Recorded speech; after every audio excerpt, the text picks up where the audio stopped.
Kisah asmara yang berujung mistis. Bagaimana jalan ceritanya? Yuk kita simak bersama. Malam itu, jembatan merah terasa lebih sunyi dari biasanya. Lampu jalan yang biasanya berkedip samar, kini seperti redup dan hampir mati. Angin malam membawa aroma sungai yang sedikit tengik, bercampur dengan udara lembab yang menusuk tulang. Tidak ada kendaraan yang lewat, tidak ada orang yang terdengar, hanya suara papan tua yang berdecit ketika angin menerpa. Suasana itu membuat siapapun yang lewat akan merasa ada sesuatu yang mengawasi mereka. Seorang mahasiswa bernama Aldi, penasaran dengan cerita urban legend Jembatan Merah, memutuskan untuk membuat vlog horor di malam hari. Ia berpikir, ini cuma legenda, nggak mungkin ada yang serem-serem beneran. Dengan kamera di tangan, ia mulai berjalan di atas papan-papan tua jembatan, merekam setiap sudutnya. Langkahnya bergema, memecah keheningan malam. Pada awalnya, hanya terdengar suara air sungai yang mengalir deras, dan sesekali suara angin yang berdesir lembut. Namun, semakin Aldi berjalan, suasana mulai berubah. Angin terasa lebih kencang, suara air sungai terdengar berbeda, seperti ada yang menambahkan bisikan halus di antara derasnya air. Ia mulai merasa ada sesuatu yang mengikuti langkahnya, tapi ketika menoleh ke belakang, tidak ada siapa-siapa. Jantungnya mulai berdetak kencang, tapi ia berusaha tetap tenang dan melanjutkan rekaman. Tiba-tiba, dari ujung jembatan, terdengar suara tangisan perempuan yang jelas dan memilukan.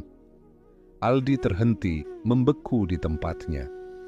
Suara itu terdengar begitu nyata, menembus dinginnya malam. Ia menoleh ke arah sumber suara, tapi hanya kegelapan yang terlihat. Papan-papan tua berdecit seolah menahan beban rahasia malam itu.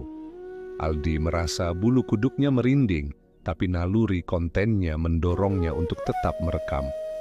Ketika kamera menyorot ke sisi jembatan, tampak bayangan putih samar berdiri di tengah papan. Rambut gimbal, baju kusam dan basah, wajah pucat, mata kosong, menatap langsung ke arah kamera. Aldi tidak bisa berkata apa-apa, hanya gemetar dan menatap sosok itu dengan ngeri. Bayangan itu tampak melayang sedikit di atas papan, dan udara di sekitarnya terasa berat, seakan seluruh malam menekan dirinya. Aldi mencoba lari, tapi seolah ada kekuatan tak terlihat menahannya. Kaki terasa berat, setiap langkah seperti ditahan oleh papan yang seakan hidup. Suara tawa semakin keras, bercampur dengan bisikan yang terdengar seperti memanggil namanya. Ia menoleh ke arah kamera lagi, dan sosok bayangan itu kini lebih jelas, seolah mendekat, tapi tetap melayang tanpa menyentuh papan. Aldi hampir pingsan, tetapi berhasil melangkah mundur perlahan-lahan, sampai akhirnya bisa berlari menuruni jembatan dan keluar dari kegelapan malam. Beberapa hari kemudian, video rekaman Aldi tersebar di media sosial. Banyak orang yang menonton dan merinding melihat bayangan putih itu. Beberapa komentar bahkan mengatakan, itu pasti Raka, arwah yang masih mencari Maya. Orang-orang percaya, cinta, dan tragedi di Jembatan Merah meninggalkan energi yang tidak bisa dilepas begitu saja. Sosok-sosok itu muncul bukan untuk menakuti, tapi untuk mengingatkan bahwa kisah cinta tragis mereka tidak pernah benar-benar selesai. Selain Aldi, warga sekitar juga mulai menceritakan pengalaman mereka sendiri. Ada yang mendengar suara langkah kaki di papan jembatan, padahal tidak ada orang yang lewat. Ada yang melihat sosok bayangan putih berdiri di tepi jembatan, menatap sungai seperti menunggu sesuatu yang tidak pernah datang.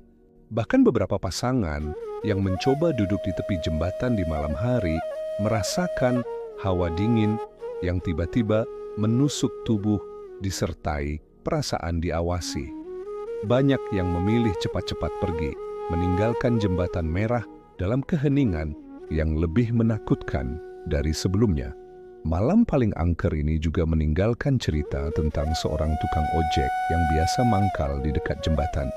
Ia sedang menunggu penumpang ketika mendengar suara serak berat memanggil dari ujung jembatan. Ia melihat sosok seorang pria muda berdiri di papan tua, basah dan pucat. Wajahnya seperti menjerit tapi tanpa suara. Tukang ojek itu merasa ngeri dan berusaha menenangkan diri. Tapi sebelum sempat bergerak, sosok itu menghilang begitu saja. Ia tidak berani menceritakan pengalaman ini ke siapapun, takut dianggap gila. Sejak malam itu, cerita Jembatan Merah semakin terkenal. Orang-orang percaya, siapapun yang datang terlalu larut akan merasakan tatapan kosong, mendengar suara ratapan, dan bahkan melihat sosok bayangan Raka duduk di tepi jembatan. Suasana yang awalnya romantis bagi pasangan muda yang datang hanya sekedar nongkrong berubah menjadi mencekam. Bagi Maya sendiri, meski ia tidak pernah kembali ke jembatan sendirian, ia sering memandang dari jauh. Ia merasa Raka masih ada, entah di mana, menunggu janji mereka yang belum selesai. Energi cinta dan kesedihan itu terus menghantui, membuat setiap langkah di jembatan terasa seperti memasuki dunia lain, dunia di mana batas antara hidup dan mati tidak pernah jelas. Dan bagi siapapun yang melewati jembatan di malam gelap, mereka sering merasakan hawa aneh yang membuat bulu kuduk berdiri. Terkadang terdengar suara lirih, "Aku janji akan selalu bersamamu," seolah cinta mereka masih hidup, tapi dalam wujud yang tidak bisa disentuh oleh dunia manusia.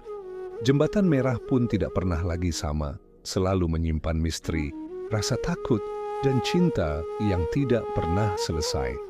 Kisah selanjutnya simak terus di bab berikutnya.